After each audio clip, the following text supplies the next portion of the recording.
नमस्कार विद्यार्थी मित्रों, आप सभी का स्वागत करते हैं मौर्य क्लासेस में। विद्यार्थी मित्रों, ऑलरेडी हम क्लास 10th मैथमेटिक्स जिसके अंदर बच्चों चैप्टर नंबर जो 5 है समांतर श्रेणी, आज के लेक्चर में बच्चों में किताब के अंदर जितने भी एग्जाम्पल है, जितने भी उदाहरण हैं, उन सारे उदाहरणों को हम क्या करेंगे, बारी बारी से 1 बाय 1 बार करके हम लोग अच्छी तरीके से सारे उदाहरणों को समझेंगे। और साथ में बच्चों मैं आपको प्रैक्टिस के लिए उससे रिलेटेड कुछ क्वेश्चन भी दूंगा, जिससे आप वो क्वेश्चन को प्रैक्टिस कर सकते हो। ठीक है बच्चों, आई होप आपको यहाँ तक की बातें समझ में आ गई हैं।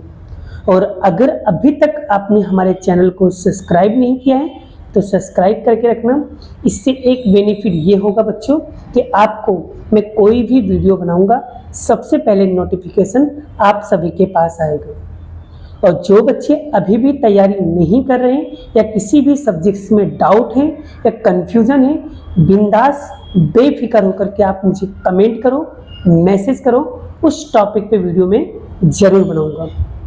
ठीक है। और बेटा मैं आपको यहाँ पर पूरा का पूरा कॉन्सेप्ट वीडियो बनाता हूँ, यानी कि आपका कोई भी सवाल मैं चलाऊंगा, डेफिनेटली कहता हूँ, गारंटी देता हूँ कि एक ही बार में आपका कॉन्सेप्ट क्लियर हो जाएगा। तो चलिए आज हम इस किताब के उदाहरण करते हैं। तो आज के दिन बच्चों हम लेने वाले हैं उदाहरण नंबर 1। कौन सा क्वेश्चन लेने वाले बच्चों? उदाहरण नंबर 1। तो चलिए शुरुआत करते हैं बच्चों।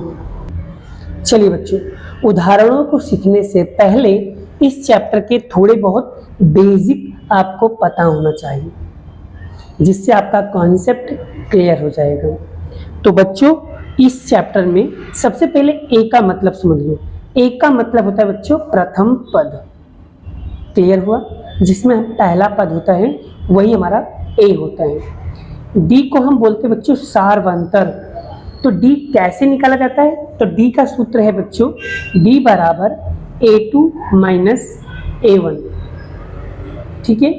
आगे बात करते हैं बच्चों, जिस भी सवाल के अंदर आपको ये वर्ड दिखाई दे, जिस भी सवाल के अंदर बच्चों आपको ये वाला वर्ड दिखाई दे, वह पद आपको हमेशा बच्चों an वाला सूत्र लगाना है। कौन सा सूत्र लगाओगे? an वाला सूत्र लगाओगे, यानी an बराबर a प्लस n माइनस यहाँ पर आएगा d। ये वाला सूत्र आपको लगाना रहेगा। Clear concept? आगे मैं आपको कुछ नोट्स बता रहा हूँ बच्चों, ये नोट को आपको बहुत ही अच्छी तरीके से समझना है।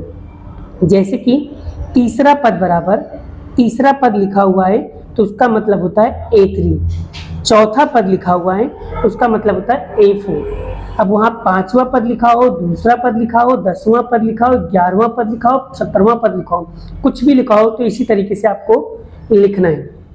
तो बच्चों जब भी कभी A3 लिखोगे ना, तो A3 का जो शॉर्टकट फॉर्मूला होता है वो कैसे निकाला जाता है वो भी देख लो। जैसे A3 बराबर A का A लिखेंगे प्लस 3 है तो 1 कम करेंगे, कितना हो जाएगा 2, और यहाँ पर लिख देंगे D। अगर मान लो A4 बनाना है तो A4 का बनाना है सूत्र कैसे लिखेंगे? A प्लस 4 में से 1 कम करेंगे यानी 3D। ये देखो बन गया। अगर मान लो A5 बनाना है तो इसका सूत्र क्या बनेगा? A प्लस 1 कम करेंगे क्या होगा? 4D। तो ये देखो इस तरीके से बच्चों आप छोटा मोटा फॉर्मूला बना सकते हो। ठीक है। आगे बढ़ते बच्चों, या तो जिस सवाल के अंदर बच्चों योग लिखा हो तो आपको बच्चों एसिन का ही फॉर्मूला लगाना होगा। अब आपके मन में क्वेश्चन आ रहा है कि सर एसिन की तो 2 फॉर्मूला है, एक बड़ा वाला, दूसरा छोटा वाला। अब बच्चों बड़े वाले का मैंने एक नाम रखा हुआ है। बड़े वाले को हम कहते हैं हस्बैंड और छोटे वाले को कहते हैं वाइफ, यानी ये वाइफ वाला सूत्र है और ये हस्बैंड वाला सूत्र है। तो हस्बैंड वाला सूत्र कब लगाने का और वाइफ वाला सूत्र कब लगाने का? जब सवाल के अंदर बच्चों योग लिखा हो तो आपको ये वाला सूत्र लगाना है। तो ऐसे दोनों में से कोई भी लगा सकते हो बच्चों, आपका उत्तर आएगा। लेकिन कंडीशन होता है बच्चों, ये छोटा वाला सूत्र तभी लगेगा बच्चों जिस सवाल के अंदर आपको लास्ट पद, अंतिम पद या an की वैल्यू दी होगी, उसी सवाल में बच्चों आपको छोटा वाला सूत्र लगाना है, नहीं तो हमेशा बड़ा वाला ही लगेगा। अब जिस सवाल के अंदर बच्चों plus plus plus minus minus minus या प्लस माइनस दिखेगा तो आपको कंपलसरी बच्चों इतने स्टेप में आपको सवाल को सॉल्व करना है, मतलब करना है। जैसे स्टेप 1 में आपको ए और डी निकालना है, स्टेप 2 में आपको बच्चों एन का ही सूत्र लगाना है। क्रम आगे पीछे नहीं चलेगा बच्चों, जैसा स्टेप बता रहा हूँ इसी स्टेप में फॉलो करोगे, गारंटी बच्चों आपका कॉन्सेप्ट क्लियर हो जाएगा। तो पहला स्टेप ये है, दूसरा स्टेप ये है, और तीसरा स्टेप में हमेशा वाइफ वाला सूत्र लगाने का एसएन वाला फॉर्मूला ही लगाना है बच्चों। एन का मतलब होता है एल, एल मतलब लास्ट टर्म, अंतिम पद भी होता है। क्लियर हुआ बच्चों? चलिए एक एग्जाम्पल कराते हैं और उसी एग्जाम्पल से सवालों को सीखेंगे। चलिए बच्चों अब हम करेंगे नेक्स्ट एग्जाम्पल नंबर 3, और एग्जाम्पल नंबर 3 के पूरे कॉन्सेप्ट सीखेंगे। इसके पहले बच्चों मैंने ऑलरेडी एग्जाम्पल 1 और एग्जाम्पल 2 की वीडियो बना दिया है, और साथ में मैंने कुछ क्वेश्चन प्रैक्टिस के लिए दिया हुआ है। अगर आपने नहीं देखा है तो जा करके पहले प्लेलिस्ट देख लीजिए बच्चों। तो चलिए आगे बढ़ते हैं नेक्स्ट क्वेश्चन। देखिए बच्चों यहां पर इस क्वेश्चन को ध्यान से सीखना, ठीक है। एपी बराबर 2, 7, 12 का 10वां पद, बच्चों क्या लिखा हुआ आ गया, वह पद ज्ञात करो। बच्चों मैंने आपको कुछ एग्जाम्पल नंबर 1 में कुछ बेसिक कॉन्सेप्ट सिखाया था। इस बेसिक कॉन्सेप्ट में बड़ा मैंने यह सब क्लियर किया था कि जिस सवाल के अंदर वह पद लिखा होगा आपको एन वाला सूत्र लगाना है, मतलब लगाना है। और एन वाला सूत्र लगाने से पहले आपको बच्चों प्रथम पद और सार्वंतर निकालना होता है, ठीक है। चलिए तो सबसे पहले बच्चों वह पद लगाना है, तो हमको तो पता चल ही गया है कि इसके अंदर एन वाला सूत्र लगेगा। एन बराबर ए प्लस एन माइनस 1 और डी। बच्चों को बहुत ही कंफ्यूजन होता है बच्चों कि कब इस सवाल में कब कौन सा सूत्र लगाना है, इसीलिए बच्चों मैंने यहाँ पर हाईलाइट किया हुआ है। इस हाईलाइट से आप तुरंत ही पहचान पाओगे कि कब कौन सा सूत्र लगाना है बच्चों। क्लियर हो गया? चलिए तो यहाँ पर हम निकालेंगे बच्चों, सबसे पहले निकालेंगे ए मतलब प्रथम पद। ए कितना है बच्चों? 2, तो ए बराबर हो जाएगा हमारा 2। और डी, तो डी कैसे निकालोगे बच्चों? A2 माइनस A1, तो A2 कितना दिया बच्चों? 7, तो 7 माइनस 2, तो कितना हो जाएगा बच्चों? 5 हो जाएगा। तो डी बराबर हो जाएगा 5। और क्या बोला? 10वां पद, यानी n बराबर कितना हो जाएगा बच्चों? n बराबर हो जाएगा 10, ठीक है।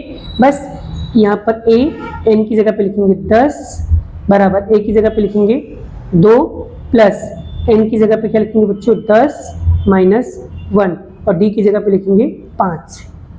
तो a 10 बराबर 2 का 2 प्लस 10 में से 1 माइनस करेंगे 9, 5 का 5, 2 प्लस 9 बचे 45, और बच्चों 45 में 2 जोड़ोगे तो कितना होगा? 47, यानी 8 10 बराबर कितना है बच्चों? 47।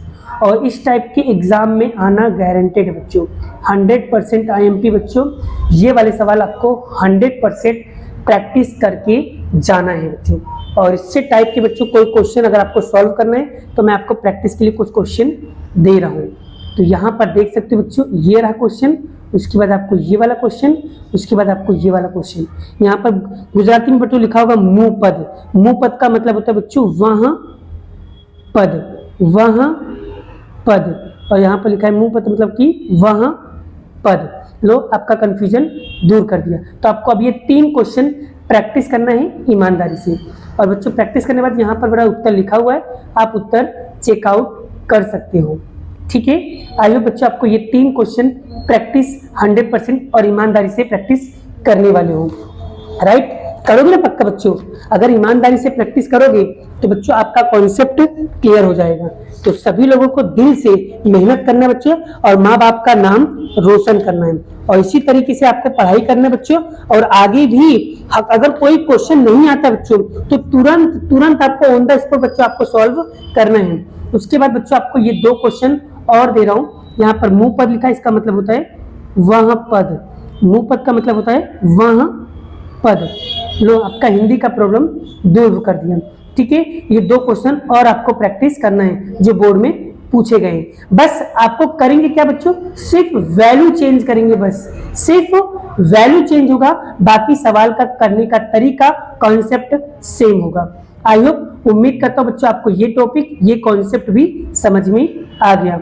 बच्चों अब आपको हम मिलेंगे ऐसे ही नेक्स्ट एग्जाम्पल के साथ नेक्स्ट वीडियो में। अभी के लिए इतना ही। जय श्री कृष्ण, राधे कृष्ण की जय, जय माता दी दोस्तों।